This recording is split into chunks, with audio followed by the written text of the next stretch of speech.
Buenas tardes. Buenas tardes, Lick. Gusto saludarle, Ale. Buenas tardes. Mucho gusto, Alejandro.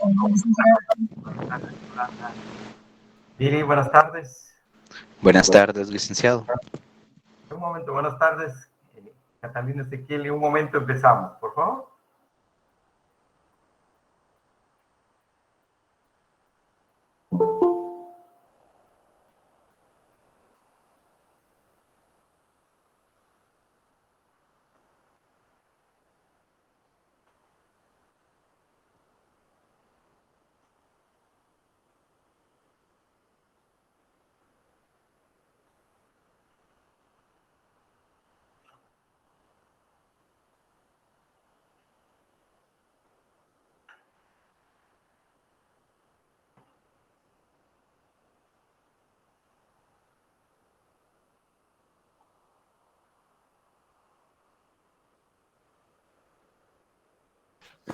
Buenas tardes, Lick. Muy buenas tardes, Ginibaldo. Bienvenido. Gusto escucharlo, Lick. Gracias, igual. Muchísimas gracias, muy amable.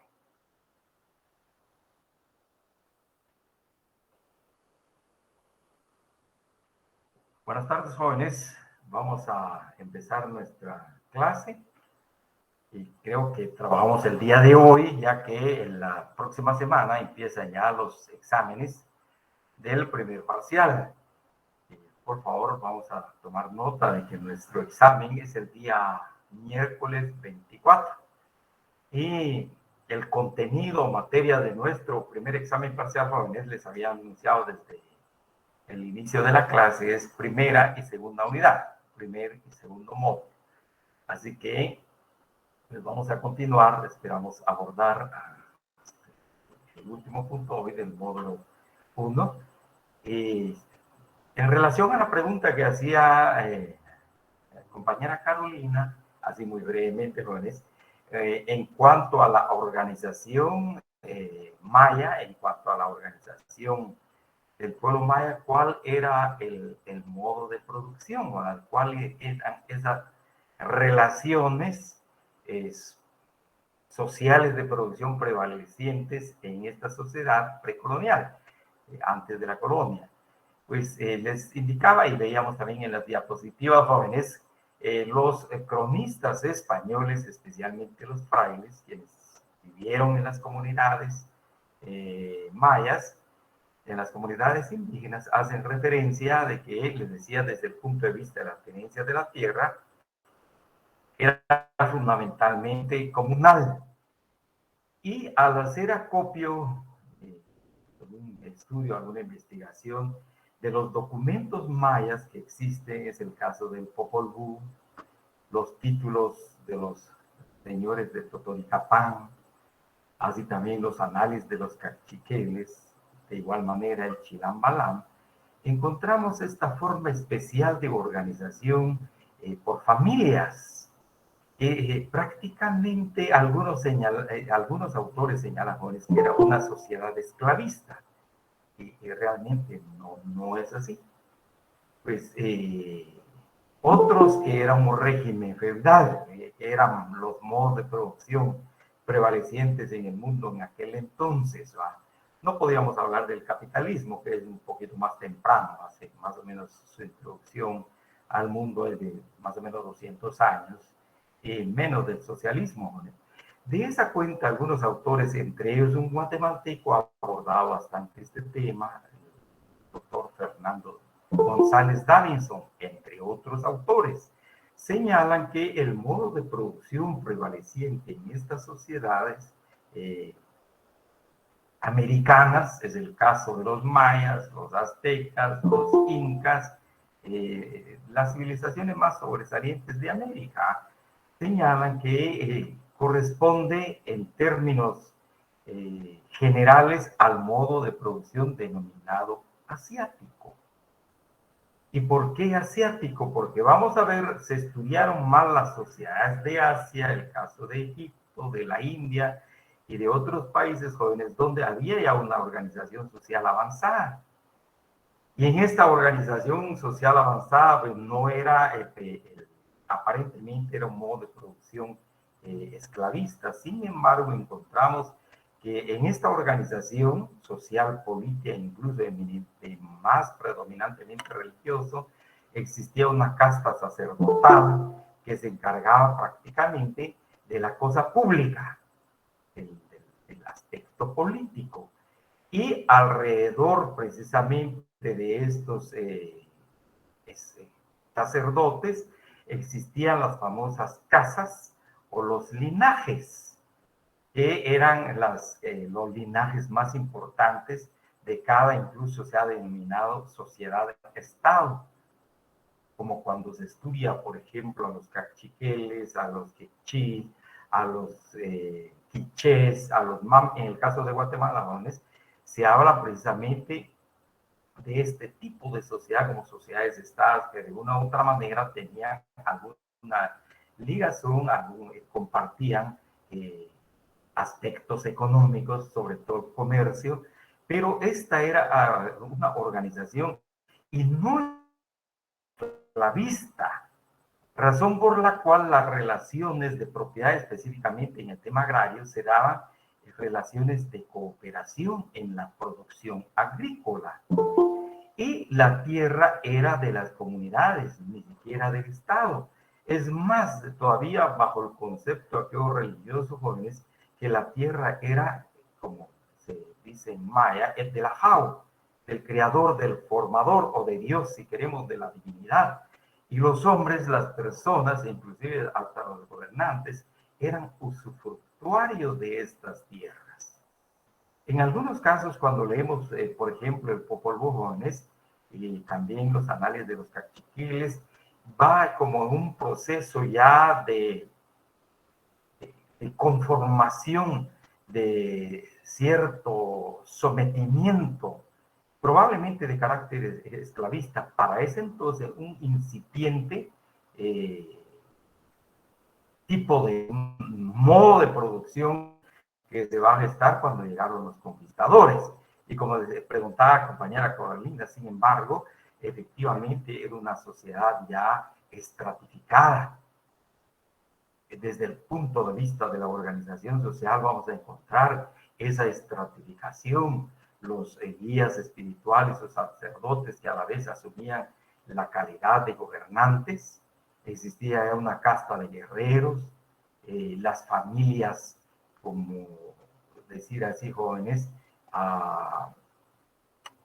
que formaban parte de esa élite favorecida en la sociedad, y el resto de la población, que en algunos, por ejemplo, documentos, especialmente al leer los autores mexicanos, aparece la palabra más iguales, pero es, digamos, la mayoría de la población que trabaja la tierra, y existía cierto como tributo, obviamente como cualquier otro estado, jóvenes, se sostiene con la contribución de la ciudadanía. Un estado no puede sobrevivir por sí mismo, sino que es gracias a la contribución, ya sea mediante tributos, mediante impuestos que ofrece o paga la ciudadanía. Eso es, en términos generales, este tipo de organización. Y ahora entrando, espero pues contestar a la pregunta de la compañera Carolina. Gracias, licenciado. Ahí estamos a la orden, Carolina. Muy amable. Ahí estamos a la orden. Entonces, continuando, jóvenes, vamos a compartir ya, continuando con el desarrollo de, si me permiten, por favor, que tenga una diapositiva, efectivamente. Vamos a entrar ahora, después de la independencia, siempre esta historia del derecho agrario guatemalteco, recuerden, prácticamente de las normas jurídicas, obviamente, de los antecedentes jurídicos propiamente tenemos de la legislación agraria, pues vienen de España. Y estos casos que abordaban en relación a la tenencia comunal de la tierra como una norma que se desconoció y se convierte en costumbre. De igual manera, la relación de trabajo comunitario, fundamentalmente a nivel de familias, todavía se mantiene, pero ya como una costumbre subyacente a la legislación agraria que viene de España a través de las cédulas reales, y hemos visto el caso de los principios que en que nos hemos fundamentado y que nos ofrece el profesor Severo Martínez. Luego de la independencia, jóvenes, encontramos pues una nueva organización, especialmente en relación a la política agraria. No hubo mayor cambio, solo encontramos, por ejemplo, en relación a la servidumbre o a de la mano de obra, si quisiéramos, especialmente indígena, hay como cierta indiferencia, se toman las leyes que existían en relación a la encomienda que en algunos casos prevalecía todavía, y estamos todavía en los albores de producción. Y encontramos el gobierno del doctor Mariano Gálvez, en ese más o menos 1930, Mariano Gálvez se da cuenta de que como un producto importante, así como el amigo,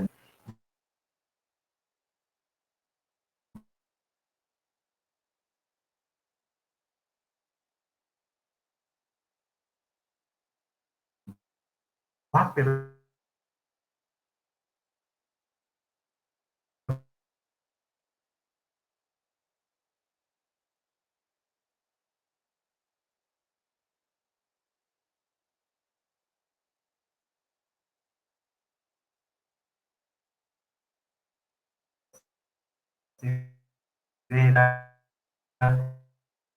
como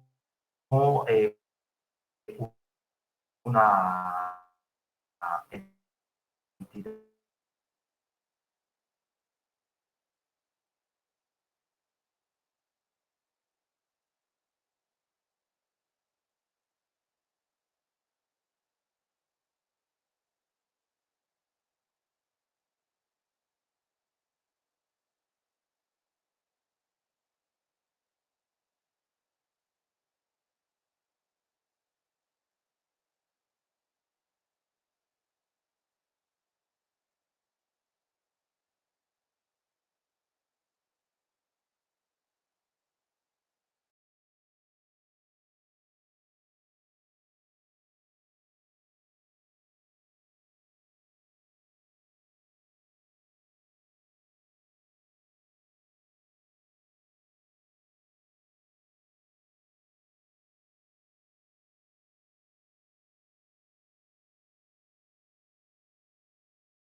Barrios va a expropiar las tierras de las entidades que se encargan de prestar un beneficio social a la sociedad, las entidades de beneficencia, que también se les había otorgado tierras durante el régimen de la colonia.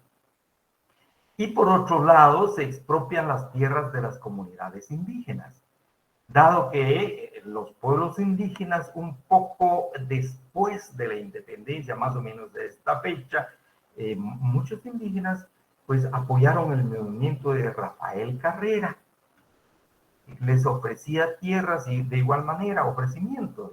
Entonces, pero luego Turbino Barrios también se da cuenta de que en estas tierras comunales de los pueblos indígenas o de los pueblos de indios, que se les denominó durante el régimen colonial y que habían adoptado, decía Gómez, el carácter de régimen municipal. Se cultivaba únicamente el maíz y el frijol. Y realmente el maíz en aquel entonces no tenía mucha perspectiva de colocación en el mercado nacional y menos en el mercado externo. Y por otro lado, los indígenas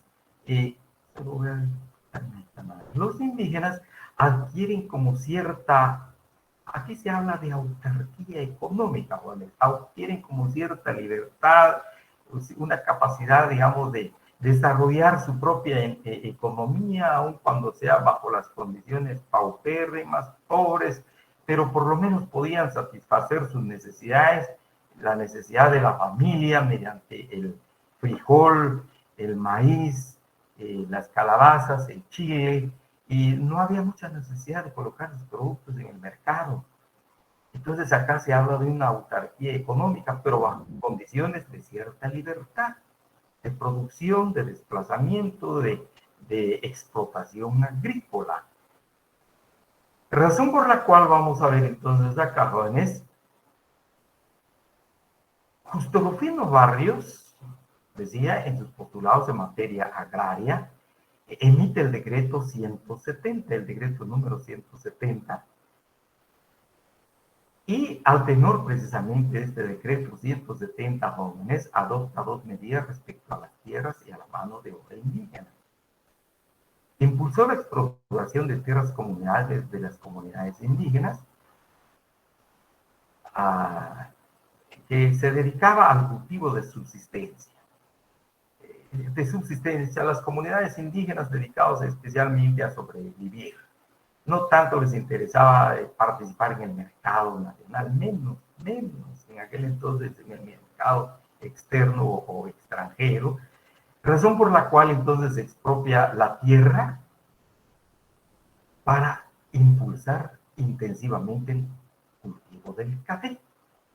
Pero por otro lado, sacar a la mano de obra indígena de esos mantos, de esos regímenes o de esas zonas de refugio, decíamos con que algunos autores anotaban, porque ahí se sentían los indígenas un poquito como autárquicos, o en cierto marco de autonomía en cuanto a la dirección de sus comunidades, de sus pueblos, de sus producciones.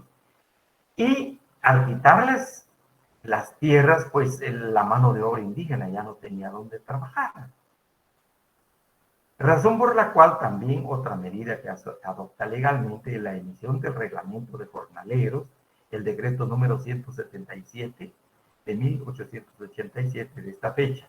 Como se indica acá, jóvenes, en esencia consagra el trabajo forzado y gratuito de la mano de obra indígena ya sin tierras comunales, en las plantaciones del café, producto agrícola que vino a sustituirla a la grana, a la cochinilla o natural. Entonces, los indígenas, al ya no poseer tierras, se vieron en la necesidad para sobrevivir de desplazarse a algunas tierras o algunas haciendas, en el mejor de los casos. Pero realmente lo que ha sucedido acá es que la mano de obra indígena fue forzada a trabajar. E incluso algunos tratadistas afirman de que acá hay una neoesclavitud de la mano de obra indígena, al hacerlos trabajar forzadamente y bajo el rigor del látigo, o en su caso encarcelarlos. Y acá incluso tenemos, no hablamos tanto de cajones, pero se da el nuevo repartimiento, aparte del repartimiento viejo que vivimos durante la colonia. Acá en el nuevo repartimiento, jóvenes, Justo Rufino Barrios gira una circular a todos los gobernadores departamentales para que los gobernadores departamentales se encarguen de controlar a los alcaldes de los pueblos para que repartieran la mano de obra indígena donde los capicultores, donde los hacenderos, donde los finqueros necesitaban mano de obra. Y si los indígenas no querían, pues había que llevarlos amarrados y a la fuerza. Y bajo control, obviamente, ¿verdad? Y bajo control. De esa cuenta, pues tenemos el decreto número 170, que se relaciona con la expropiación de las tierras de las comunidades indígenas, y el decreto 177 en cuanto a obligar a trabajar la mano de obra indígena bajo condiciones de trabajo forzado, gratuito, trabajo obligatorio. También tenemos otro decreto que se emite en este periodo, el decreto número 222, la ley de vialidad. Era el trabajo obligatorio gratuito de la mano de obra indígena también para la realización de obras públicas, especialmente caminos, carreteras, además de trabajar en las fincas, en las haciendas, pues también tenían la obligación de trabajar cierto tiempo, determinado tiempo, en la apertura de obras públicas, especialmente caminos, para la extracción de los productos, para sacar los productos de las fincas, de las haciendas, para el mercado nacional. Entonces, esto prácticamente creo que es lo más importante de esta época de la reforma liberal y la legislación en materia agraria, jóvenes. Desde acá prácticamente estamos viendo una reforma agraria especialmente afectando las tierras, decía, jóvenes, de la Iglesia Católica, de las entidades de beneficencia y de las comunidades indígenas. Pero Justo Rufino Barrios no va a tocar los latifundios que vienen desde la colonia. Justo Rufino Barrios no toca estas latifundios. Al contrario, lo que va a hacer Justo Rufino Barrios, especialmente con la entrada, por ejemplo, de los alemanes a Guatemala, es entregarle grandes cantidades de tierra. También prácticamente la creación de nuevos latifundios, especialmente en la parte norte del país, para el cultivo del café, para el trabajo del café. Estamos hablando especialmente de Alta Verapaz. En todo el departamento de Alta Verapaz llegó muy poco a Izabal, poco al Quiché, pero especialmente con la llegada de los alemanes a estos lugares empieza la producción del café a gran escala, la creación de nuevos latifundios. Así encontramos durante este periodo del régimen liberal. Luego vienen otros gobiernos que realmente casi no tienen mayor incidencia en la política agraria. Se continúa de una u otra manera la política agraria implementada por el régimen liberal de Justo Rufino Barrios. Con la llegada de Jorge Ubico al poder, va a emitir una nueva ley de vialidad para el trabajo obligatorio, siempre gratuito, de los campesinos, ya de manera general ahora, en la realización de obras públicas. Y así llegamos a esta época. Creo que es importante, al igual que en la época del régimen liberal, jóvenes, deja huellas importantes, por no decir profundas, en la vida del área rural. Llegamos a 1944 y pues estamos ante este fenómeno político que va a también tener sus incidencias en el ámbito económico, principalmente de Guatemala, en el ámbito cultural, en los distintos ámbitos de la sociedad guatemalteca. Y lo primero que una vez pues se da este movimiento revolucionario de octubre de 1944 con la caída del gobierno de Ponce Baides, que fue sustituido por Jorge Ubico Gómez. Se emite la Constitución Política de la República en 1945 por la Asamblea Nacional Constituyente, que se forma en ese entonces. Y esta Asamblea Nacional Constituyente está integrada por personas, podemos decir así, ilustres desde la perspectiva en cuanto a personas conocedoras ya de la realidad nacional, de la situación en que se encuentra Guatemala en comparación con otros países que han logrado cierto desarrollo económico-social, y particularmente en el tema del agro, en el tema agrario.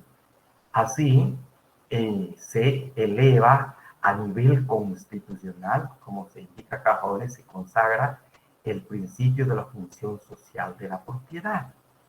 ¿Qué va a implicar esto?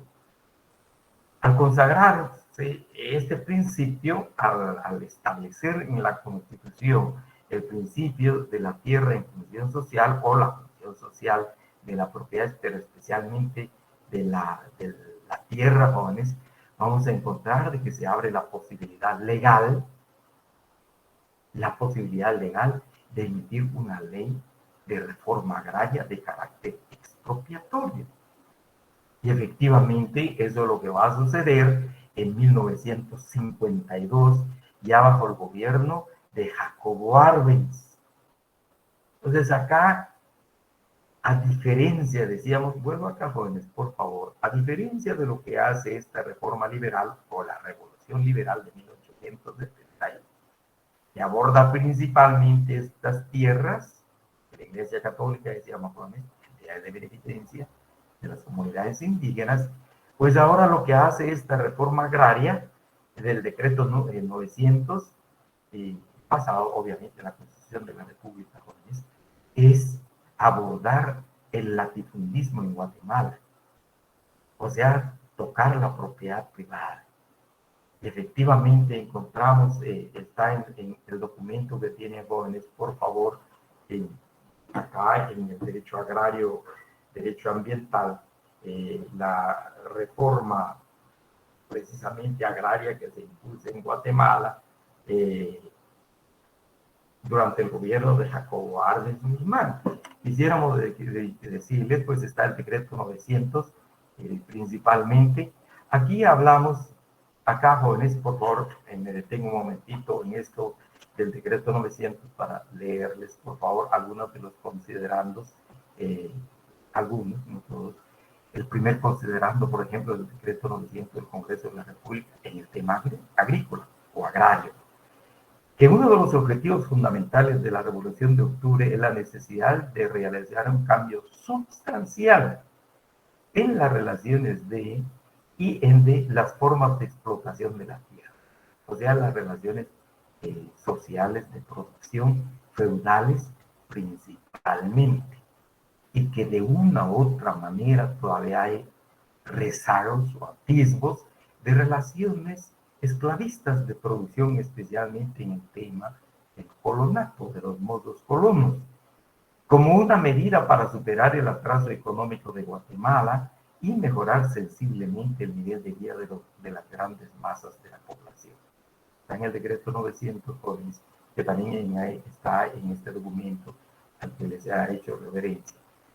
Considerando, segundo, que la concentración de las tierras en pocas manos no solo desvirtúa la función social de la propiedad, esto es lo que estamos viendo, la función social de la propiedad, sino que produce una considerable desproporción entre muchos campesinos que no la poseen, no obstante su capacidad para hacerla producir, y unos pocos terratenientes que la poseen en cantidades desmedidas, sin cultivarlas en toda su extensión y en proporción que justifique su tenencia.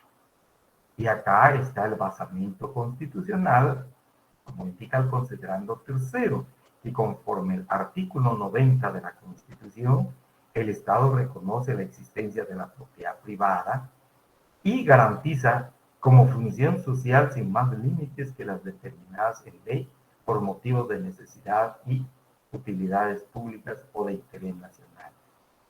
Luego, en el considerando cuarto señala, jóvenes, que la expropiación y nacionalización de los bienes alemanes como indemnización de guerra debe ser el primer paso para modificar las relaciones de la propiedad agraria y para introducir nuevas formas de producción en la agricultura. ¿Y cuál es esta nueva forma de producción en la agricultura, las nuevas relaciones sociales de producción? Y se plasma precisamente en el artículo primero de esta ley, al decir, artículo primero, la reforma agraria de la Revolución de Octubre tiene por objeto liquidar la propiedad feudal en el campo y las relaciones de producción que la origina para desarrollar la forma de explotación y métodos capitalistas de producción en la agricultura y preparar el camino para la industrialización de Guatemala. Otro aspecto relacionado con esto, solo me permiten acá, bienvenidos compañeros. Luego, encontramos en el artículo tercero, dice, quedan abolidas todas las formas de servidumbre y esclavitud, y por consiguiente prohibidas las prestaciones personales gratuitas de los campesinos, mozos colonos y trabajadores agrícolas, el pago en trabajo de arrendamiento de la tierra y los repartimientos de indígenas, cualquiera que sea la forma en que subsiste. Entonces tenemos acá prácticamente este movimiento que se gesta en nuestro país, movimiento político que tiene sus incidencias en el aspecto social, económico y cultural, decía Jóvenes, prácticamente lo que busca es liquidar las relaciones feudales de producción y si hubiera también las relaciones esclavistas de producción. Y fundamentalmente se trata de encaminar al país en relaciones capitalistas de producción, emulando el desarrollo económico y social de los Estados Unidos, que en poco tiempo, bajo este modo de producción, había alcanzado grandes logros en su economía, en su desarrollo económico y social. Entonces encontramos pues esta nueva normativa, estas nuevas normas dentro de la historia de la legislación agraria de nuestro país en la época de la Revolución de Octubre de 1944, jóvenes, luego la elaboración de la Constitución Política de 1945, que recoge precisamente en su texto el principio de la función social de la propiedad, permite la emisión de una ley de reforma agraria como esta de la que estamos hablando, de carácter expropiatorio. Y obviamente para favorecer a los campesinos, que es la idea, y más o menos la idea que teníamos de las características del derecho agrario, jóvenes, cuando hablamos de aquella característica democrática, el derecho agrario y democrático, al formular que la tierra debe ser para quien la trabaja. Y obviamente también acá se va a hablar, por ejemplo, de la tierra, no en manos muertas, pero prácticamente la tierra que no se está aprovechando en función del bienestar de la sociedad, de la satisfacción de las necesidades de la sociedad. Y también sabemos ya dentro de esta, viene otro movimiento, jóvenes, especialmente al tocar los intereses de empresas estadounidenses que producían banano acá por Puerto Barrios, muy particularmente, y que se les había entregado gran cantidad de terreno también a la compañía ferrocarrilera, también estadounidense, así desde Puerto Barrios hasta Escuintla, y la tierra que se les había proporcionado a jóvenes, pues se ven afectados en sus intereses y así como también a las personas a quienes se les expropiaron sus tierras, se gesta un movimiento contrarreformista y viene la contrarreforma agraria y se cristaliza precisamente acá hablamos de la regulación agraria de 1954 a 1996. Algunos autores le denominan la época de la contrarreforma agraria, y que va a enervar totalmente el esfuerzo, no solamente el esfuerzo, la intención, sino que también las acciones adoptadas por el gobierno de Jacobo Arbenz Guzmán. Y una de las primeras acciones que va a verse como, pues hay un golpe prácticamente, un golpe de Estado, jóvenes, un movimiento contrarrevolucionario que va a ser encabezado acá por los militares, y se va, el presidente Jacobo Arbenz de Guatemala, es expulsado de Guatemala, cae su gobierno en 1954, 2 años duró, y se emiten bajo el carácter de leyes contrarreformistas, en primer lugar el Estatuto Agrario, el decreto número 31 de la Junta de Gobierno, que conforma una Junta de Gobierno, y esta Junta de Gobierno, jóvenes, acaba a jugar un papel muy importante Castillo Armas, fue el 26 de julio de 1954. Y la medida fundamental en materia agraria, decíamos, aparte de las otras medidas, pero en materia agraria, jóvenes, el Estatuto 31 conlleva esencialmente, el espíritu esencial es la restitución de las tierras repartidas por la reforma agraria. Y tiene como fin borrar los vestigios, las huellas de la reforma agraria impulsada por el gobierno de Jacobo Arbenz Guzmán. No obstante, a algunas personas, a algunas entidades, se les había ya pagado la indemnización precisamente por esa expropiación, como también lo establecía en la Constitución de la República y el decreto 900. Sin embargo, se les restituyó la tierra a los propietarios, a quienes se les había expropiado por la reforma agraria de Jacobo Arbenz. Y por otro lado, desde el punto de vista social, jóvenes, empezó una persecución prácticamente de Estado, o una presión política en contra de las personas que formaron parte de los comités agrarios, de las comisiones agrarias. Muchas de estas personas murieron, fueron asesinadas, y algunos lograron huir, pues se fueron a México, y se fueron a otros países, especialmente Costa Rica, que ha sido también un lugar, un santuario que ha acogido a personas que tienen alguna persecución política, pero especialmente México en aquel entonces. Entonces, desde ese punto de vista social, repito, es una persecución en contra de los campesinos que se habían involucrado en el movimiento agrario del país. Luego se emite también el Estatuto Agrario, decreto 559, en 1956, que es el mismo espíritu del decreto 31, eso lo que es un poquito más amplio, especialmente en relación a la restitución de las tierras, jóvenes. Este Estatuto Agrario 1559 es de carácter también contrarreformista, que viene a reforzar y prácticamente se revoca el decreto 31 y toma vigencia el decreto número 559, repito, con este mismo estilo. Luego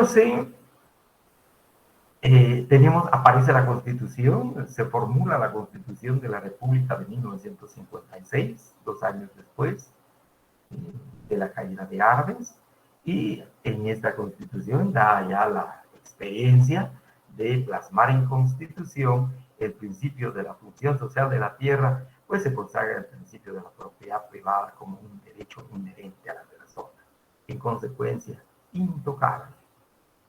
El Estado no puede tocar la propiedad privada, y así se consagra en la Constitución Política de la República de 1956.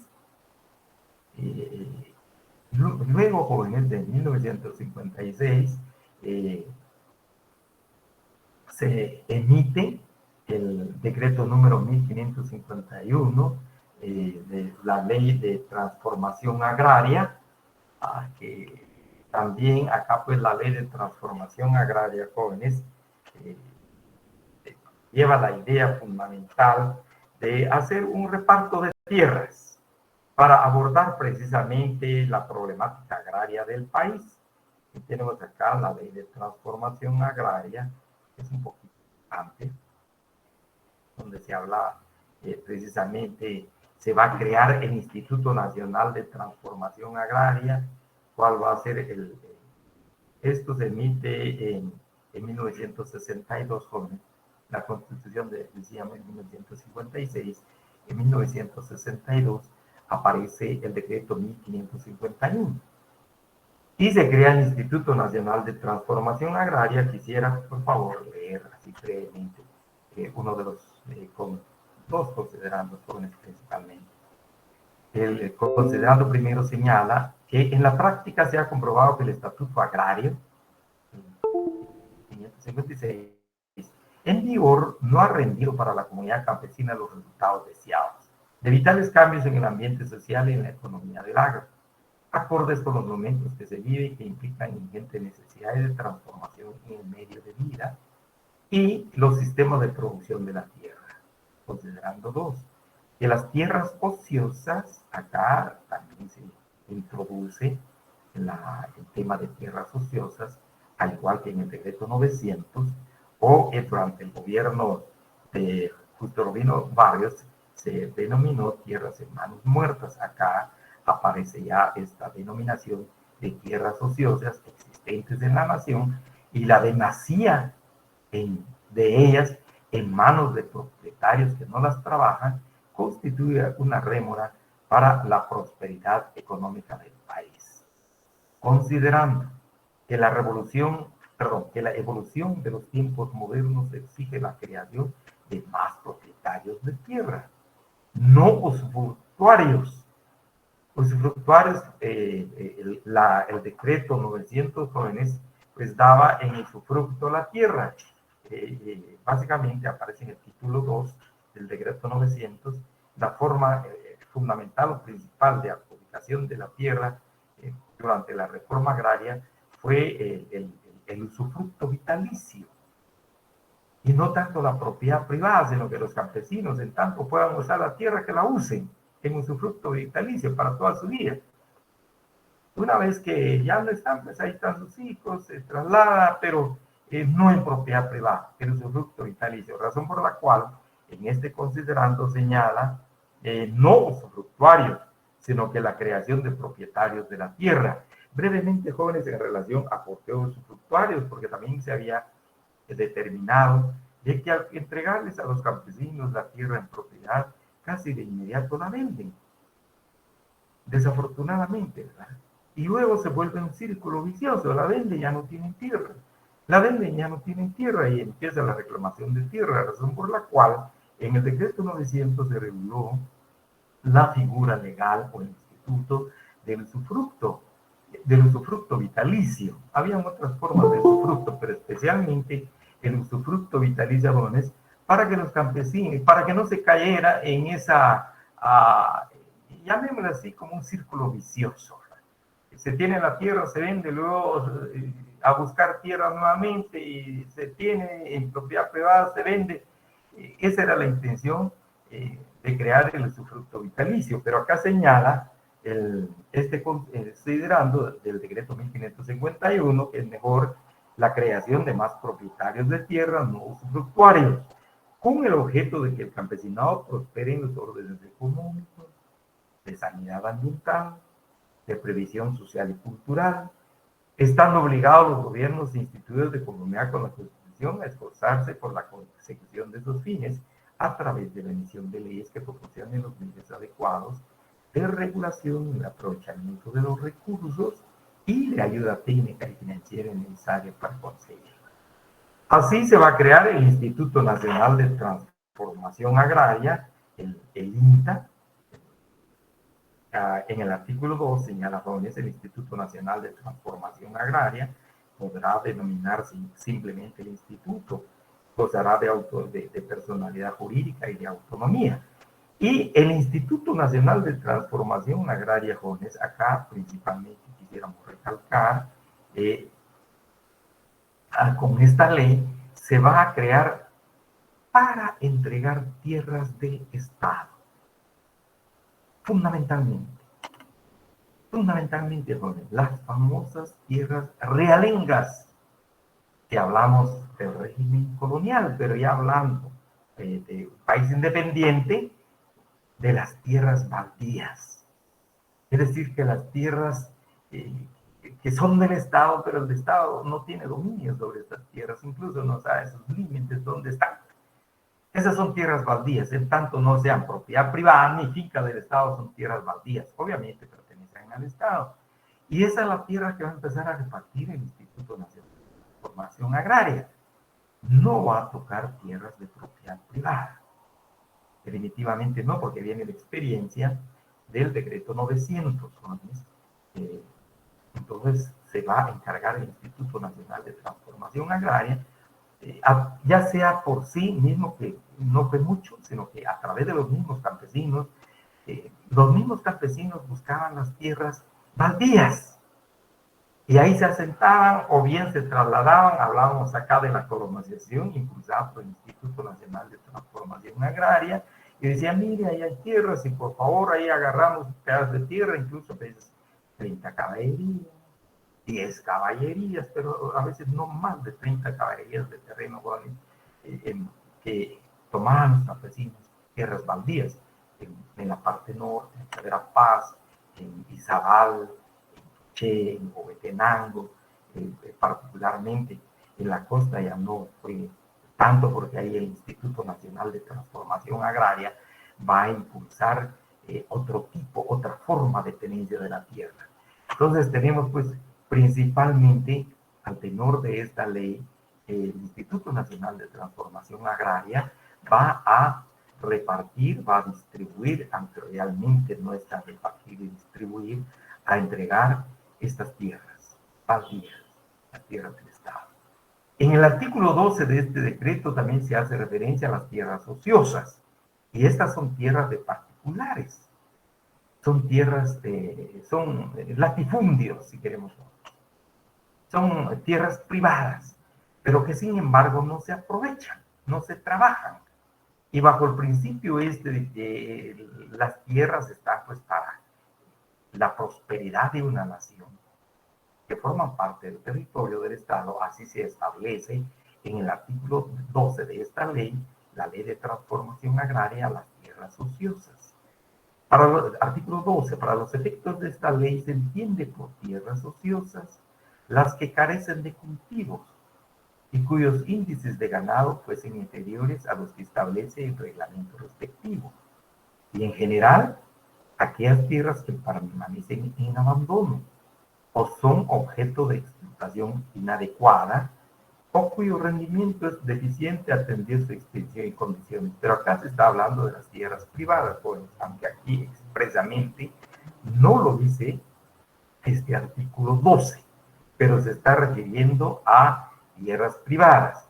Y de ahí se establece en el artículo 16, por ejemplo, las clases de tierras jóvenes, las tierras de primera clase, las tierras de segunda clase, tercera clase, cuarta clase, tierras de quinta clase. Encontramos una clasificación en la ley. Pero lo que también hemos sabido de la investigación realizada durante la existencia del Instituto Nacional de Transformación Agraria, el INTA, no impulsó esta ley en cuanto a las tierras ociosas. No se abrieron jóvenes expedientes en relación a las tierras ociosas, porque también se facultaba al Instituto Nacional de Transformación Agraria, si estas tierras no eran trabajadas ociosas, ni pagaban los impuestos correspondientes, podía el Instituto Nacional de Transformación Agraria expropiar estas tierras. Sin embargo, no se conoció expediente respecto a expropiaciones por tierras ociosas por parte del Instituto Nacional de Transformación Agraria, porque realmente no era la intención. No existía la voluntad para ello. Y además, constitucionalmente, recuerden, está consagrado el principio de la propiedad privada como un derecho inherente a la persona que en un momento dado podía alegarse inconstitucionalidad en una expropiación de esta naturaleza. De tal manera, pues, jóvenes, por favor, el Instituto Nacional de Transformación Agraria, entonces, va a abordar, va a tocar, el tema principal va a ser las tierras baldías, las tierras del Estado, que va a entregar a los campesinos quienes carecen de tierra. Los campesinos buscan esas tierras, o bien el instituto les da facilidad para la búsqueda de estas tierras. Una vez localizadas, empieza la medición de las tierras, y la forma de entrega de las tierras por parte del Instituto Nacional de Transformación Agraria fue, en primer lugar, con el patrimonio familiar. Había que constituir familia, que fue, digamos, la excepción, jóvenes. Aparece en el artículo 73 de la ley del INTA. Era para entregarle una familia, papá, mamá, 2, 3 hijos, pequeños, obviamente, ¿verdad? Pero era más para cuidar a la familia, proteger a la familia, garantizarle la comida a la familia a través de la producción agraria. Pero fueron, repito, las excepciones, casi no se dio. Ahora bien, el Instituto Nacional de Transformación Agraria sí logró el impulso de lo que aparece en el artículo 77 de la ley del INTA, el patrimonio agrario colectivo. El patrimonio agrario colectivo, artículo 77. El patrimonio agrario colectivo como empresas agrícolas de producción puede constituirse, según acá, jóvenes, cuando su titular sea una empresa campesina, asociativa, cooperativa o asociación de trabajadores del campo. Normalmente acá se dio, jóvenes, el patrimonio agrario colectivo, había 50 familias. 100 familias que se juntaban y localizaban la tierra, trabajaban estas tierras, solicitaban su medición, y una vez la medición obviamente implicaba un trámite largo, jóvenes, pues el INTA legalizaba estas tierras y se les entregaba en patrimonio agrario colectivo, y no como individuos, sino que era una copropiedad, una propiedad prácticamente que no se podía dividir, tampoco se podía vender, no se podía enajenar, y menos grabar, jóvenes, con la finalidad de que los campesinos trabajaran en grupo, en comunidad, durante cierto tiempo, porque también el INTA y también la ley del Instituto Nacional de Transformación Agraria, en el artículo 67, establece la tutela, la protección por parte del INTA de estas tierras, una vez entregadas a los campesinos durante 10 años. Y esos 10 años, repito, jóvenes tomaban la tierra, hacían las mediciones, unas cuantas veces sea, y más o menos como a los 5 o a veces hasta los 10 años, se le entregaban estas tierras a los campesinos ya de manera legal, mediante escritura pública, y se mandaba a inscribir al registro de la propiedad. Y a partir precisamente de ese momento empezaba a correr el plazo de la tutela de los 10 años, para que los campesinos no dividieran la tierra y la convirtieran en propiedad privada, normalmente incluso bajo la idea lamentable, digamos, todavía de que el hombre es el dueño de la tierra, pero y no la compañera o la familia, un poco, si queremos así, en términos machistas, jóvenes. Entonces, una vez, por ejemplo, pasado el plazo de la tutela, los campesinos inmediatamente solicitaban la división de la tierra, ¿no?, en la partición. Y se dividía la tierra, se inscribía en el registro de la propiedad y empezaban a vender sus tierras. Y otra vez el famoso círculo vicioso, quedarse sin tierras. Razón pues por la cual en la ley de la ley de transformación agraria se protege esas tierras durante 10 años. Y algunos campesinos, pues a efecto de seguir manteniendo ese régimen comunal, si queremos poner de tenencia de la tierra de manera prohibida, entonces tenemos, algunos constituyeron las famosas, que más tarde vamos a ver en el próximo módulo, las empresas campesinas asociativas. Y estas tierras, de común acuerdo, los campesinos se la trasladaba a la empresa campesina asociativa. Entonces no podían repartir las tierras aun cuando ya estuviese fuera de la tutela del Instituto Nacional de Transformación Agraria o ya una vez transcurridos los 10 años, con la mira de que se trabaje en común, comunitariamente, ya que en las comunidades en el interior de la República, decíamos de manera individual, de manera general, al campesino le es mucho más difícil salir adelante, en tanto que de manera cooperativa, pues se ayuda en forma mutua. Entonces tenemos, esta es otra ley fundamental, si queremos, dentro de la historia de la legislación agraria en nuestro país, la creación del Instituto de Transformación Agraria, que lleva siempre la línea, la esencia de pensamiento y de acción del decreto 31, de restitución de tierras, del decreto 559, y obviamente en desarrollo del principio consagrado ya en la Constitución de 1956, y se toca, por decir así, jóvenes, se aborda las tierras baldías esencialmente, y las famosas zonas de desarrollo agrario que impulsó en varios lugares el Instituto Nacional de Transformación Agraria, por ejemplo en la costa sur, en Retauleu, en Suchitepeques especialmente, donde se crearon, por ejemplo, la máquina. Ahí es una zona de desarrollo agrario, jóvenes. Se entregan a los campesinos tierras con la mira de transformar económicamente esos lugares. De igual manera, en la parte norte del país, uno de los casos emblemáticos es Fray Bartolomé de las Casas. Lanquín es otro lugar, pero especialmente Fray Bartolomé de las Casas. Entonces, mediante el abordamiento de las tierras baldías.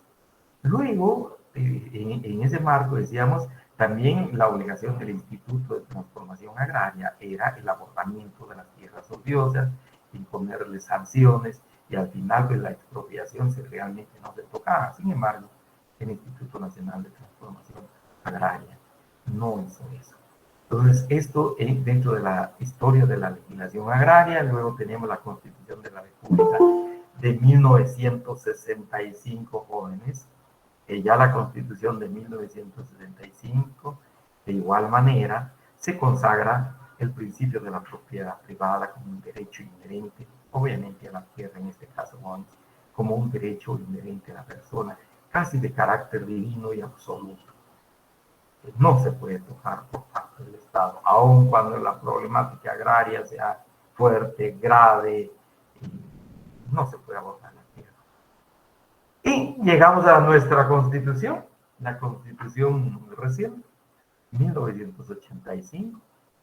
Acá tenemos, jóvenes, también les decía, una gran discusión cuando hablamos pues, sobre las fuentes históricas del derecho y particularmente del derecho agrario, jóvenes, una discusión si se plasmaba, se daba plasmado en la Constitución de la República el principio de la tierra en función social o el principio de la propiedad privada.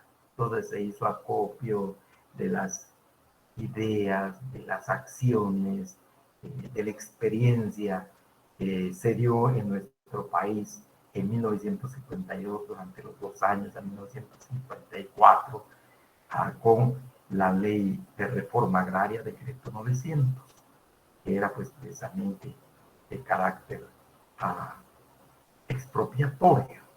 Entonces, al final, pues la Asamblea Nacional Constituyente determinó que se consagre el principio de la propiedad privada, como, repito, un derecho divino, un derecho absoluto, intocable, por parte del Estado, obviamente. Entonces, esto tenemos en 1985, a la fecha, jóvenes, estamos consagrando esta Constitución. Recuerden ustedes en el artículo 39 de la Constitución, como es de su pleno conocimiento, jóvenes, acá encontramos la consagración de este principio. Si me permiten, por favor. Artículo 39, la propiedad privada se garantiza. Se garantiza la propiedad privada como un derecho inherente a la persona humana. Toda persona puede disponer libremente de sus bienes de acuerdo con la ley. El Estado garantiza el ejercicio de este derecho y deberá crear las condiciones que faciliten al propietario el uso y el disfrute de los bienes, de manera que se alcance el progreso individual y el desarrollo nacional en beneficio de todos los ciudadanos. Este es el caso. En el artículo 40 se refiere a la expropiación, jóvenes, pero la expropiación en los casos como sucedió en Chimaltenango, por ejemplo, con el libramiento de Chimaltenango, para el impulso o para la creación de caminos. Si los propietarios no quieren vender sus bienes, pero realmente aquí hay necesidad por utilidad y necesidad pública o colectiva, como ya la Constitución, pues el Estado puede impulsar la expropiación de estas tierras, obviamente también pagando la indemnización por la misma, ¿no? Por esa expropiación, por la expropiación de la misma. Pues así está la Constitución de 1985.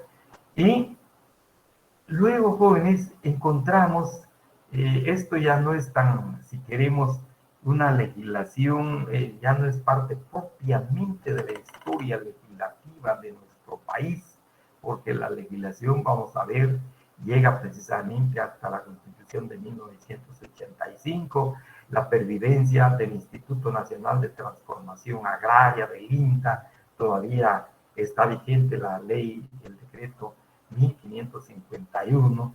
Sin embargo, la problemática agraria de Guatemala vino en crecimiento de 1954 a la fecha. La problemática del país, especialmente en relación a la tenencia de explotación y aprovechamiento de la tierra, ya sea en la agricultura, en la ganadería o la silvicultura, jóvenes, pero particularmente en la agricultura, el problema se fue desarrollando, se fue ampliando. De ahí algunos, incluso el conflicto que pasó Guatemala en relación a esto de la tenencia de tierra. Pero finalmente, en 1996, repito, no es meramente legal, es, podríamos decir, como paralegal, jóvenes, pero de una u otra manera, de estos acuerdos de paz que se suscribieron por parte del gobierno de la República, y luego se habla del Estado de Guatemala con la insurgencia, entonces, pues van a ser como los parámetros para la formulación de nuevas leyes en materia agraria. Sobre aspecto de esa cuenta hay varios acuerdos, pero a nosotros nos interesa, para los efectos de nuestro curso, nos interesan dos principalmente. El acuerdo de paz sobre aspectos socioeconómicos y situación agraria, que es uno de los acuerdos importantes a conocer, ya les, acá jóvenes, situación agraria, especialmente el numeral 3. Tampoco nos interesa todo el acuerdo, es un poquito amplio. Nos interesa el numeral 3 de este acuerdo, que se refiere y dice situación agraria y desarrollo rural. Y va, jóvenes, por favor, acá les he referido acá, y también quisiera indicarles, les he compartido ya en Classroom de nuestro salón las diapositivas, estas, por favor, que les he presentado, del primer módulo y este otro, y nos interesa el numeral romano 3 de este acuerdo de paz, luego de la letra A a la letra J. Solo quisiera referirles, jóvenes, acá, en cuanto a este acuerdo, indica la situación agraria y desarrollo rural, dice el número 27. La resolución de la problemática agraria y el desarrollo rural son fundamentales e ineludibles para dar respuesta a la situación, a la población que vive en el medio rural, que es la más afectada por la pobreza pobreza extrema, las inequidades y la debilidad de las instituciones estatales. La transformación de la estructura de la tenencia y uso de la tierra debe tener como objetivo la incorporación de la población rural al desarrollo económico, social, político, a fin de que la tierra constituya para quienes la trabajan la base de estabilidad económica, fundamento de su progresivo bienestar social y garantía de su libertad y dignidad. Y ahí empieza entonces, la letra A se refiere a participación, la participación de los campesinos en este proceso de la tierra, B, acceso a la tierra y recursos productivos, acceso a la propiedad de la tierra. Y acá, pues es importante recalcar que se vio que el trabajo del Instituto Nacional de Transformación Agraria del INTA realmente casi no soluciona la problemática agraria. De esa cuenta, en este acuerdo se indica de que es necesario crear una nueva institución que se encargue del tema agrario en Guatemala. Y se propone la creación del Fondo de Tierras. Y es la institución que existe actualmente y que fue creado mediante el decreto número 24-99 del Congreso de la República, el Fondo de Tierras, en sustitución del Instituto Nacional de Transformación Agraria. De esa cuenta se habla acá, decía, acceso a la propiedad de la tierra, el Fondo de Tierras, acá se menciona la creación de esta institución, que ustedes lo van a leer, por favor, jóvenes, en este acuerdo de paz. Luego se refiere acceso a la tierra, a la propiedad de la tierra, los mecanismos financieros, mediante qué dinero, dónde se consigue ese dinero, quién da el dinero, acceso a recursos naturales, acceso a otros proyectos productivos, estructura de apoyo, infraestructura básica, créditos, servicios financieros, capacitación y asistencia técnica, información, comercialización, organización productiva de la población rural, inciso D, jóvenes. Luego E, marco legal y seguridad jurídica, reforma legal, resolución expedita de los conflictos, institucionalidad, G, registro de la propiedad inmueble y catastro. Y acá es donde se habla precisamente del catastro, del RIC. H, protección laboral, 1, protección ambiental, cuota recursos y el impuesto territorial, impuesto sobre tierras ociosas.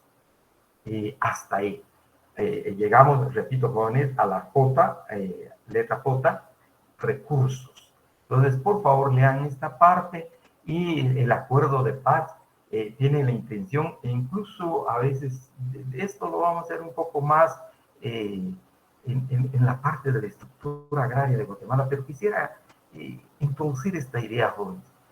Realmente con este acuerdo de paz lo que se buscó es la solución de la tierra, a la problemática de la tierra. Sí, la revolución de 1944 tocó las tierras privadas, las fincas, las haciendas, bajo la reforma agraria, y luego se truncó en 1954, aparece el Instituto Nacional de Transformación Agraria, ya para tocar tierras del Estado. Y luego aparece acá, y van a ver, jóvenes, y también vamos a estudiar ya detenidamente, les decía, en el próximo módulo, la creación del Fondo de Tierras. Y uno de los principales mandatos de este fondo es impulsar el mercado de tierras. ¿Qué significa esto? Que el Fondo de Tierras va a comprar tierras, no va a expropiar tierras. No va a tocar tierras del Estado, porque a estas alturas de ese desarrollo agrario, casi los baldíos ya no hay baldíos. Las tierras estatales se fueron agotando, jóvenes, se fueron entregando. Entonces, en este mandato para el Fondo de Tierra es comprar tierras privadas. Y el impulso del mercado de tierras. ¿Qué significa esto, jóvenes? Más o menos la idea. Señores, ¿quiénes venden sus tierras? Por favor, pongan esas tierras en el mercado de tierras. Y el Fondo de Tierras va a buscar fondos para comprar esas tierras y entregárselas a los campesinos. Se pensó que después de la firma de los acuerdos de paz, jóvenes, iba a haber dinero, fondos en cantidad, especialmente se puso el ojo en la cooperación internacional.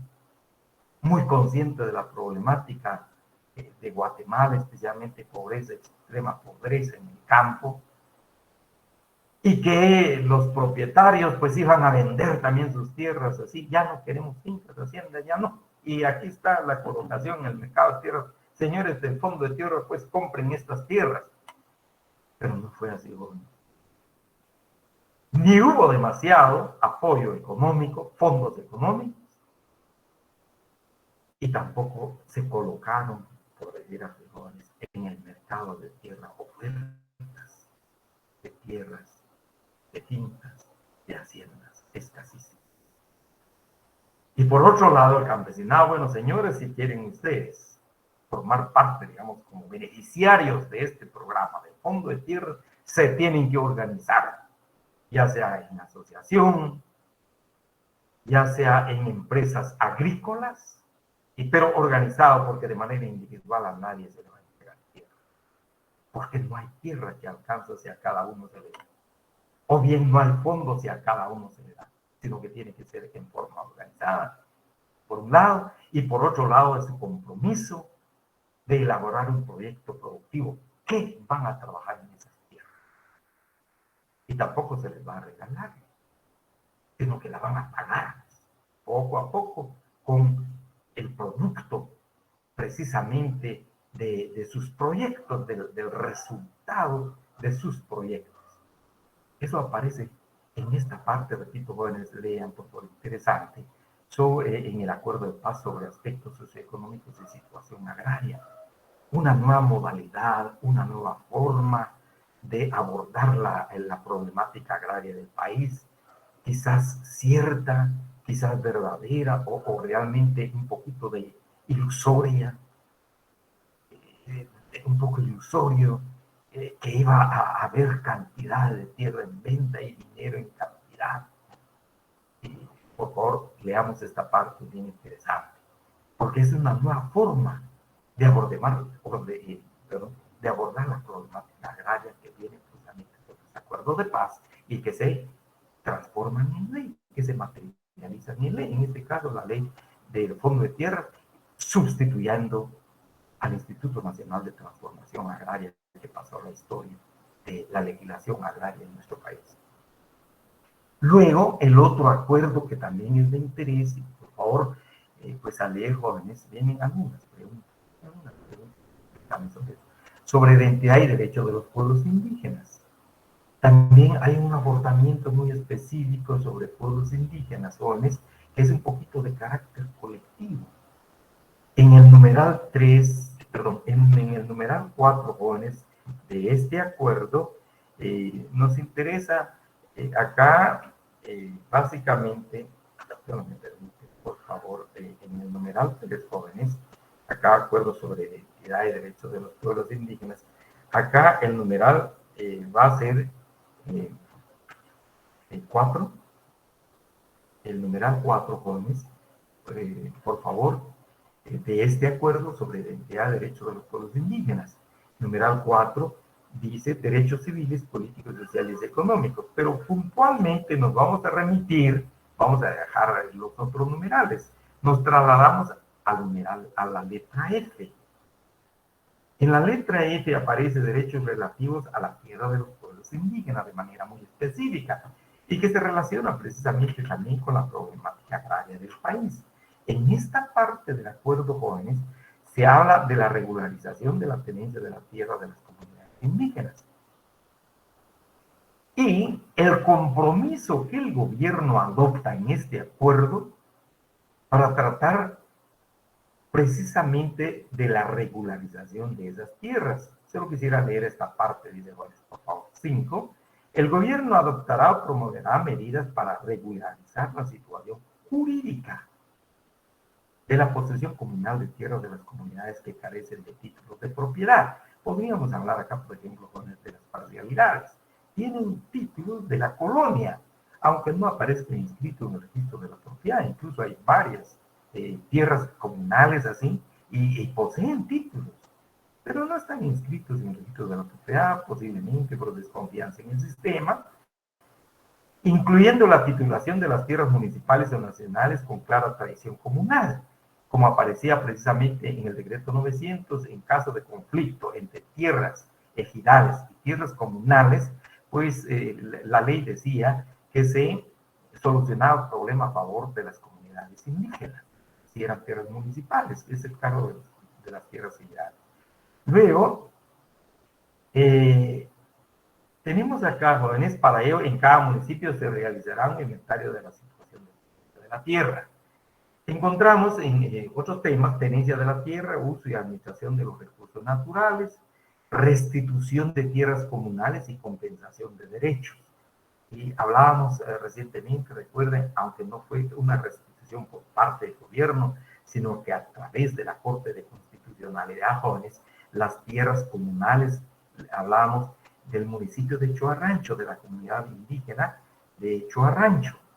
Luego, adquisición de tierras para el desarrollo de las comunidades indígenas como obligación del Estado, entregar estas tierras, protección jurídica de los derechos de las comunidades indígenas.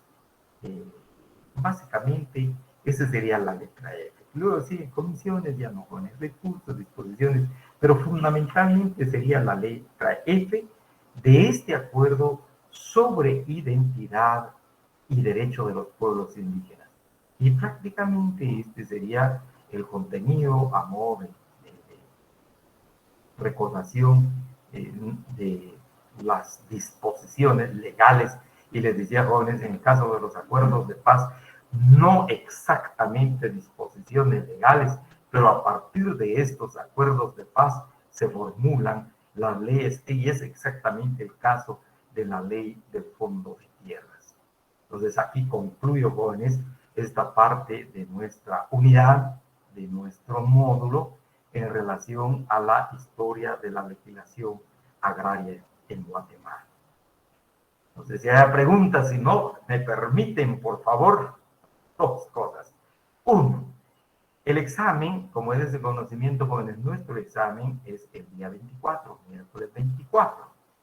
Algunos de sus compañeros preguntaban en qué plataforma nos vamos a examinar o se va a llevar a cabo el examen. Por favor, jóvenes, en la plataforma Moodle, o Moodle, si quieren Moodle, RAD. En Moodle vamos a examinar, jóvenes, por favor. Esa va a ser la plataforma en que nos vamos a examinar. Vamos a averiguar, jóvenes, espero tengan vinculación con esta plataforma. Si no, pues estaríamos trabajando en esto. Sí, y por favor, diga Billy. Buenas noches, licenciado. Solo para comentar. Hay una pequeña parte, aproximadamente 10, 12 personas, algo mucho, que todavía no están incluidos en el listado porque tuvieron algún problema personal o cosas por el estilo, ¿verdad? Que no se las había mandado. Di plazo hasta hoy para que me dieran los datos a aquellas personas que todavía no estuvieran, para que no llegaran a tener inconvenientes con su correo, con el parcial, con todo lo que se viene, ¿verdad? Ajá. Solamente 2 personas me escribieron. Entonces yo aquí tengo la laptop, estoy haciendo el listadito, como le digo, son 10, 12 personas nada más. Y pues aquí en público vuelvo a decir, si alguien que haya revisado el listado, que no esté o que tenga algún dato incorrecto, pues puede escribirme, puede abocarse conmigo y yo hago el listado y se los paso al licenciado hoy mismo en la noche, por favor. Y también, licenciado, que hay unas personas que me escriben que no les ha llegado la invitación a la clase a su correo o sincronizado con el calendario de Google, ¿verdad? Estas personas sí están dentro del listado y sí tienen sus datos correctos. Entonces, yo quería preguntarle qué se puede hacer en este caso, o bien, si a usted le parece, yo podría, pues, tomarme la libertad de crear la reunión a modo de que ninguno de nosotros tuviera inconvenientes con la clase, ¿verdad? Pero es únicamente una opinión, ¿verdad? Y una alternativa que yo le podría brindar. Muchas gracias, Billy. Billy, dos cosas. Sí, Billy, por favor, compañeros y compañeros, pues, si pudieran colaborarnos, por favor, de enviar sus datos a Billy. Billy, aunque aquí pregunta a dónde le escribe. Tenemos el grupo de WhatsApp. Si pudieran escribirle al compañero Billy, les agradecería mucho, jóvenes, cabal, como indica Billy, a... es una hora, en cuanto al parcial, es una hora, jóvenes, por favor. Es una hora, su examen va a ser de una hora. Pero les decía, jóvenes, por favor, de comunicarse con Billy y ponerse al día para evitar contratiempos a la hora del examen. Si fueran tan amables, les voy a agradecer mucho. Eso, Billy. Ahora, en relación a lo otro, Billy, ¿por qué no esperamos, por favor, que usted me envíe el listado para hacer nuevamente la confrontación, ya que también el listado que usted me envió se compartió ya de manera ordenada en Classroom? También le había indicado a usted para que los compañeros, por favor, pudieran revisar si están bien sus datos, número de carnet, su correo, y pues para ligarlos al salón virtual jóvenes para que pudieran entrar sin ningún problema. Eso, Billy. Vamos a esperar, si fuera tan amable, por favor, y que se comunique con usted. Pregunta Jacinta, por favor, Guzmán, si fuera tan amable. Gracias, licenciado. Buenas tardes, buenas noches. Sí. Solo acabo de entrar a la plataforma de Moodle y aún no nos aparece el curso asignado. No sé si estoy bien o mal o aún no nos aparece asignado. Ahora, mire, si no le aparece el curso asignado, probablemente no sea problema ya nuestro. Es posible que sea, digamos, en la facultad. Porque si no aparece asignado al salón, es probable que tengamos algún problema o que tenga un problema en la facultad de Jacinta. Me gustaría que averiguara, por favor, si fuera tan amable. Okay. La invitación para las clases sí me llegan directamente enlazados al calendario de Google, solo que, como usted decía, que el examen se va a realizar a través de la plataforma de Moodle. Quería saber si automáticamente ya tendríamos que aparecer o aún no. Sí, vamos a hacer la revisión, por favor, Jacinta, entonces estén pendientes, siempre voy a comunicarme con Billy en el grupo de WhatsApp, por favor, y también si hay alguna información también que compartir, además del grupo de WhatsApp, les voy a escribir también en Classroom jóvenes, por favor, antes de nuestro examen, repito, para que no tengamos inconvenientes. Licenciado. Sí, diga, Evaldo, por favor. Hasta lo que vimos hoy entra en el examen. ¿Qué pasa? A eso iba, por favor. Sería el módulo 1 y el módulo 2.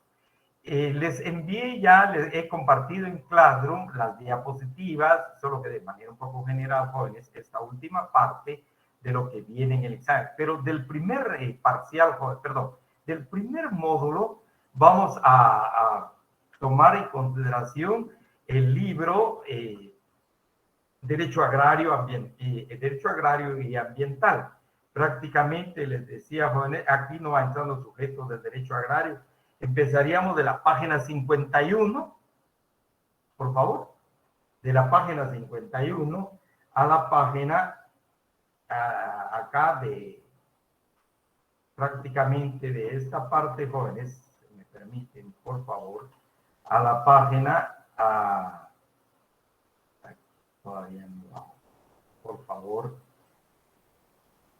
de esta, aquí lo tengo anotado, mejor vamos a ver acá, ¿vale? Por favor, me permite un momentito, de la página 90 del segundo módulo a la página 138 del segundo módulo, por favor. Además de la mención de la ley de transformación agraria, estos aspectos que les he referido, por favor. Si ustedes tienen la ley y leen esta parte, pues sería mucho más recomendable, jóvenes, para que estudien, por ejemplo, esa parte considerativa de la ley de transformación agraria, la ley, la reforma agraria, principalmente, jóvenes. Entonces, y la primera parte, solo me permite, vamos a admitir a los compañeros, jóvenes. El primer módulo, les decía, jóvenes, solo me permite, por favor, ahí está. Steven, por favor, diga. Sí, buenas noches, Lick. Estaba viendo la plataforma y nada más corroborando lo que decía la compañera, que, bueno, en mi caso yo tampoco tengo asignados los cursos, no sé a qué se deba eso. Ahí sí le rogaría, por favor, creo que abocarse a la facultad. Quizás claro. Sí, es probable, sí, exactamente, por favor, porque si no ahí podemos tener problemas. Yo creo que vamos a hacer todos, licenciado, porque yo tampoco lo tengo asignado. Aún no aparecemos. Ajá. Lick, perdone, no sé si habrá algún inconveniente con eso que la UBU sigue tomada, no sé si eso habrá repercutido en lo mismo de Moodle. No, yo creo que no, fíjese que no. Les refiero así brevemente. Acabo de realizar un examen de retrasada y no hubo ni un problema. Entonces, no sé, esto de la asignación probablemente sea de la facultad. Yo le rogaría que se aboquen a la facultad. En cuanto a lo que estamos trabajando con Billy, su vinculación a la plataforma, a nuestro salón virtual, no, pues eso nos compete, pero ya en cuanto a la asignación jóvenes, sería ahí la facultad, si fueran tan amables, por favor. Tenemos todavía esto el lunes, martes, miércoles, el lunes, martes, en el caso de nuestro curso, por favor, jóvenes. Claro, claro, licenciado. Disculpe, fíjese que ahorita, como siempre, se queja uno con alguien. Sí, por ¿Verdad favor. que hay un coordinador, ¿no? ¿A él es al que hay que dirigirse o a quién para Sí, ver? mire, en cuanto al coordinador del semestre nuestro, sí, efectivamente está la coordinación. Sí, tenemos una coordinación, pero creo que es más, digamos, acá de la Secretaría Técnica, probablemente, de la facultad. Porque Muy no es bien. un tema, digamos, del curso en sí, sino que más de asignación. Sí, porque ya nos pasó una vez, y recuerda usted, en el primer parcial el semestre pasado, que no pudimos hacer el parcial porque no estábamos asignados ninguno del grupo. Ajá, exacto. Entonces, eso ya creo que nos quedó experiencia inclusive para el caso de Moodle, y que tenemos autorización para su uso. Una última intervención, por favor, ya, Mónica, si fuera tan amable. Entonces, por favor, estemos pendientes con el Classroom Jóvenes y con el grupo de WhatsApp por las dudas, las preguntas y las referencias que les voy a hacer. Mónica, por favor, si fuera tan amable. Gracias, licenciado. Fíjese que para matricularse en Moodle sí nos van a tener que asignar desde la universidad y va a tener que ser a todo el salón, Lic, porque usted no tuvo inconvenientes para realizar la retrasada porque ya era el semestre anterior que ya estaba matriculado. Pero ahorita para este nuevo semestre nos tenían que haber matriculado desde antes en la plataforma. No en la asignatura como tal en la universidad, sino que matricularnos en la plataforma, porque ahorita quienes estamos ingresando nos aparecen los cursos de los semestres pasados que fuimos matriculados, pero del semestre actual no aparece ningún curso, Lic. Perfecto, Mónica, muchas gracias. Vamos a tomar en consideración lo que usted indica. Bien, jóvenes, hasta acá, por favor, ya son las 7. Tengo que atender la otra clase. Les deseo feliz descanso y por favor nos estamos viendo entonces para nuestro examen. Por favor, pendientes ahí con Classroom y también con el grupo de WhatsApp. Les agradezco mucho. Por favor, Billy, por favor, ahí pregunta en el link de WhatsApp. Por favor, Billy, para que pudiera comunicarse con los compañeros. Muchas gracias, jóvenes. Con su permiso, me voy a retirar. Lic, perdone, Lic. Sí, Cindy. Gracias, licenciado. Fíjese que ahorita estoy entrando a Moodle y me metí a un link y me aparece para automatriculación y me aparece que pida una clave. No sé si quizá usted nos pueda apoyar. Si usted tiene, digamos, como la autorización principal, quizás si usted nos pueda brindar esa clave para hacer la automatriculación. Sí, entonces, por favor, pendiente en clase y de igual manera, Okay. jóvenes, por favor, en grupo de WhatsApp. Disculpen, me voy a retirar. Sí, fíjense que así breve. Les voy a escribir en Classroom, jóvenes, perdonen, ya son las 7, oye, por favor, si no, interfiero en la otra clase. Muchas gracias, les voy a escribir en Classroom. Buenas noches, jóvenes. Buenas noches, jóvenes. Con su permiso.